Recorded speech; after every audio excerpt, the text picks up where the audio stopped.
bissexual.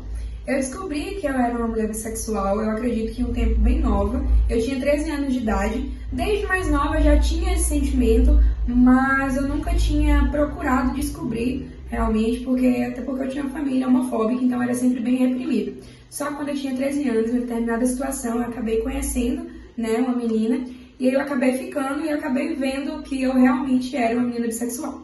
Como eu era muito nova, eu tinha só 13 anos, foi uma situação bem complicada no início até pra mim, porque como isso era bem reprimido pra mim, eu ficava meio sem saber, será que é, será que não é, já sabendo que era, porém com aquela insegurança por conta mesmo da minha família. A primeira pessoa que descobriu, não foi nem que soube, foi a minha mãe, e foi uma situação bem complicada, houve briga, houve desentendimento, como eu era muito nova, eu fiquei sem sair bastante tempo, tiraram meu celular, foi uma confusão. E assim, isso aconteceu por um grande período de tempo. A segunda pessoa que soube foi a minha avó materna. Ela me acolheu bastante, eu sempre tive uma comunicação bem fluida com a minha avó, então eu consegui conversar com ela de forma que ela me entendesse. Ela ficou um pouco assustada com tudo, ela já é uma senhora de idade, mas ela conseguiu me compreender, conseguiu me entender. Nesse período que eu estava tendo a minha própria aceitação, sofrendo com a aceitação da minha mãe, que era totalmente negativa, eu tinha um grupo de amigas bem restrito. E dentre essas amigas, que eu na época considerava, né, uma melhor amiga, era uma amizade bem tóxica, era uma coisa bem chata. E quando eu contei, né, que eu tinha ficado com a menina, que eu estava gostando dessa determinada menina, ela acabou se revoltando, ela na época não gostou, pediu até inclusive para eu escolher entre essa menina e essa amizade, e foi uma coisa bem dolorosa para mim, porque como eu ainda estava na minha fase de aceitação, então eu fiquei meio em dúvida, poxa, eu vou abandonar uma amizade tanto tempo por uma menina, e depois eu acabei escolhendo não essa menina, mas acabei escolhendo a minha sexualidade, que era uma coisa que eu não poderia abrir mão. E após essa amizade, após a minha aceitação, eu me relacionei com outros amigos, fiz outras amizades e graças a Deus foi tudo bem tranquilo, sempre me apoiaram, sempre ficaram do meu lado. A homofobia do Brasil, todo mundo sabe que é a situação recorrente. E eu particularmente acho que em cidades pequenas, como aqui em Caetité, é um ambiente bem menor, mas acredito eu que seja também um ambiente que as pessoas têm a cabeça mais fechada e automaticamente são mais preconceituosas. A homofobia que eu sofri, ela foi em maioria dentro de casa. Como eu falei com vocês, a minha família, em maioria, são homofóbicos. Minha mãe, meu pai, alguns dos meus avós também, tios. Então era bem complicado.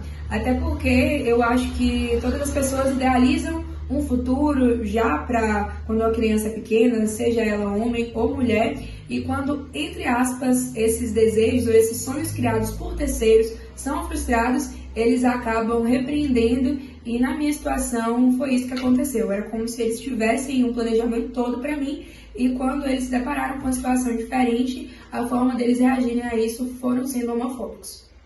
Em relação às pessoas de fora que não eram da minha família, eu pude perceber, por exemplo, minha mãe é uma pessoa que conhece muita gente aqui na cidade, meu pai também, então a questão deles eu acho que não foi nem tanto pela homofobia, mas foi pelo falatório, por ser uma situação que eles não tinham, entre aspas, costume, eles gostavam muito de falar.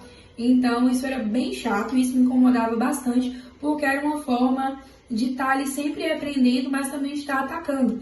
Por eu ser muito nova, eu achava uma situação até cruel de eu estar ainda me entendendo. É uma situação tanto difícil para mim quanto para minha família, e pessoas, terceiros, pessoas de fora, amigos, sempre estarem ali atacando, não só pela homofobia, mas pelo fato de dar o que falar, por ser uma cidade pequena e eles gostarem desse famoso ibope. Mas assim, eu nunca tive muita questão de me olharem torto ou de falarem mesmo na minha cara. Eu acho que eu também imponho muito isso, então acho que nunca tiveram coragem de falar isso pra mim. Mas já sim cometeram frases homofóbicas em relação a mim, mas pra minha mãe, que era uma pessoa que já era homofóbica, e eles encontravam espaço para estar sempre engrandecendo essa situação e falando sempre mal da minha sexualidade mais e mais. Quando eu fui ficando mais velha, eu descobri uma mulher sexual com 13 anos, né? Eu ainda era menina, mas depois dos meus 15 anos, 16, eu já estava totalmente feliz e contente com a minha sexualidade, eu não tinha dúvida nenhuma em relação a isso e eu acabei conhecendo minha namorada, minha atual namorada. A gente já tá junto há mais ou menos quase 3 anos. E assim, no início era uma questão muito complicada, porque minha mãe ainda persistia bem homofóbica e qualquer desconfiança que ela tinha em relação a algo era bem chato. Então ela pressionava bastante e por conta do meu pai não saber, e meu pai ser um homem muito machista, muito homofóbico, isso era meio como uma ameaça para mim tentar me retrair, tentar, além de esconder a minha sexualidade, fingir que ela não existia. Então era bem complicado. E quando eu comecei a namorar, a situação piorou. Porque assim, eu estava com a pessoa do meu lado e eu queria, não era mostrar, mas eu tinha o desejo de simplesmente viver sem me importar com essas coisas. E era bem chato, a gente não podia sair para tomar um sorvete, para comer uma pizza, para tomar uma cerveja, porque sempre tinha alguém ali que já estava mandando mensagem para minha mãe, falando onde eu estava, com quem eu estava. Em 2021, na verdade, a minha mãe acabou descobrindo por uma amiga. Ela acabou recebendo uma foto minha e da minha namorada e isso foi bem complicado. Eu acho que aí realmente foi quando eu me assumi pra ela. Porque quando eu tinha 13 anos, ela me pressionou tanto que eu acabei falando, não, acho que não é isso, acho que não é isso. E já com 16, eu já tinha certeza do que eu queria e eu já não conseguia falar, não, não é isso. Até porque ela tinha uma prova nítida que era essa foto. Então, assim, essa situação também foi bem complicada, tanto pra mim quanto pra minha namorada, porque se já era uma situação chata, ficou pior. Então, era uma cobrança imensa, era uma restrição imensa em relação a sair, em relação a gente se ver, mas com o tempo eu fui entendendo que nada fica escondido para sempre e que determinadas coisas não valem a pena. Liberdade não vale a pena, esconder amor não vale a pena. Então, nunca jamais desrespeitando minha mãe, desrespeitando meu pai, mas de entender que eu tenho primeiro que me respeitar e respeitar o meu amor. Então, a gente começou a sair mais, eu comecei a postar fotos também. Isso, no início, gerou uma grande revolta para minha mãe, até que a gente brigava muito. E com essa situação, eu acabei saindo de casa, a gente teve uma discussão bem feia. E ela insinuou que me queria fora dali, e eu já tava, assim, cheia de tudo, e eu realmente saí. Hoje já tem 7 meses que eu tô fora de casa, eu vim morar com a minha namorada, a gente mora junto. E eu acho que é uma das melhores coisas que eu já fiz na minha vida, porque além de eu ter saído daquela bolha de extrema homofobia, eu consigo hoje ter um relacionamento com a minha mãe que eu nunca imaginei ter. É uma relação muito boa, tanto com ela, tanto com meu pai, que hoje já sabe também da minha sexualidade e me aceita, depois de muita briga, não vou romantizar, foi muita briga, mas hoje eu sou uma pessoa feliz. Eu moro na minha casa com a minha namorada e não passo por todo aquele sofrimento que eu passava. Hoje, depois de vendo onde eu cheguei e onde eu estou, eu não me arrependo de um passo que eu tenha feito em toda essa minha trajetória. E assim, o conselho que eu dou para vocês, principalmente para as pessoas que ainda estão se descobrindo ou ainda estão em dúvida, tem pais homofóbicos e ainda não sabem, é que tudo tem seu tempo. A gente acha que o tempo é agora e que tem que ser agora, mas não é. Tudo é um processo. Eu era uma pessoa muito imatura quando eu me descobri e assim, hoje eu tenho uma cabeça muito diferente. Então assim, calma, respira. Também é difícil para os seus pais. Se você não imaginava, eles também não.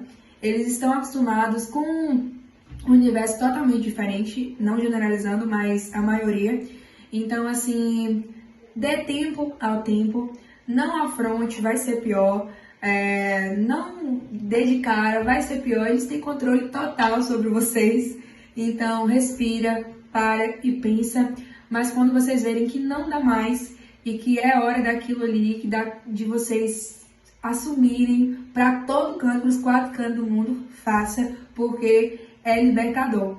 E para vocês que já são assumidos e que ainda passam por muita dificuldade, saiba que eu e mais diversas pessoas apoiam e estão do lado sempre, sempre. Mimutumbá, na coloca Mimucuyu. Me chamo Yalorixá Júlia Carol Ribeiro Santos Cerqueira. Sou uma mulher trans aqui de Cacolé, a única Yalorixá trans aqui de Cacolé. Eu quero falar agora um pouco sobre mim. Para mim hoje chegar aqui e ser essa pessoa, essa IA, eu passei por muitas casas de axé. O momento que eu descobri em ser uma mulher trans foi na minha parte da minha adolescência, a partir dos meus 15 anos de idade. E eu me tornei uma mulher trans, fui usando roupa de mulher, usando maquiagem, usando batom. E isso para minha família foi um susto, né? Tanto para a família do meu pai, tanto para a família da minha mãe. Mas toda a minha família me aceitou. A minha mãe, meu pai, toda a minha família me abraçou e me aceitou do jeito que eu sou. Até tanto que eu sou até a querida da família, Júlia Carol. Até minha tia Nevinha, que é de São Paulo, tem o maior amor comigo. Todo dia ela conversa comigo. Entendeu? Eu me aceito do jeito que eu sou e sou feliz. E eu comecei a minha transição de me tornar uma mulher trans. Depois eu comecei também a tomar hormônios, tomar injeção, tomar anticoncepcional. Que aí eu fui criando. A única coisa que eu tenho de parte de mulher no meu corpo foi só os seios. Que eu tomo hormônio e meus seios cresceram, meus peitos. Eu queria mandar um recado para todos os LGBTs. A gente deveria se amar em primeiro lugar e não dar ouvido ao que outros e as pessoas vão falar. A gente tem que se unir, a gente tem que juntar a nossa corrente a todos os LGBTs para a gente ser respeitada e ser amada em primeiro lugar. Então mando um abraço para todos. O respeito é tudo. Eu amo cada um de vocês. Oi, sou William, tenho 30 anos e sou gay. Não sei dizer exatamente desde quando que me entendo por gay. Até porque antes mesmo de pensar ou entender o que significa ser homossexual ou heterossexual, as pessoas já me chamavam de viadinho, de bichinha, então isso foi algo que eu cresci escutando. E sair do armário aconteceu pra mim aos 18 anos, que foi quando eu decidi contar pros meus amigos e pra minha família. Pros meus amigos foi tranquilo de contar, nada demais assim, tudo ok. Acho que as pessoas, a maioria já morava fora de Pindaí também, então pessoas já estudadas, esclarecidas e menos preconceituosas. Para minha família foram alguns desafios maiores, então uma preocupação minha era a questão que eu acho que é de toda a população LGBT que ia mais que quando vai contar para a família, que é a questão do abandono parental, né? Então nossa preocupação é se após contar para a família, você ainda vai poder contar com a família. Em relação a políticas públicas, eu acho que no nível nacional, a gente tem um amparo, né? Tem um avanço, então existem algumas políticas voltadas para a prevenção do HIV, embora sempre essa agenda sempre tenha avanços e regressos, eventualmente temos campanhas de prevenção de fato, a ISTs, temos um aparato do SUS que tem testagem, tem a questão da PrEP, que é gratuita, então tem o acompanhamento, né, com a população que vive com HIV. E a nível municipal, pensando na cidade em que eu moro, eu acho que falta comunicação, e principalmente para que se quebre de fato alguns paradigmas, algumas ideias erradas que se tem. Então tratar o tema com maior naturalidade. Eu acho que falta do meio institucional, né, do meio do governo, de fato incluir essas pessoas, assim. Então falar sobre essas pessoas, falar das pautas dessas pessoas, falar sobre a importância de testagem, por exemplo, sobre HIV, falar sobre a importância do uso de camisinha, de preservativos, e falar dos riscos e das consequências e da tratativa também, já que o SUS possibilita essas tratativas. Enfim, acho que a comunicação, né, informação, é um processo até que as pessoas procurem a saúde. Então, essa seria a minha sugestão.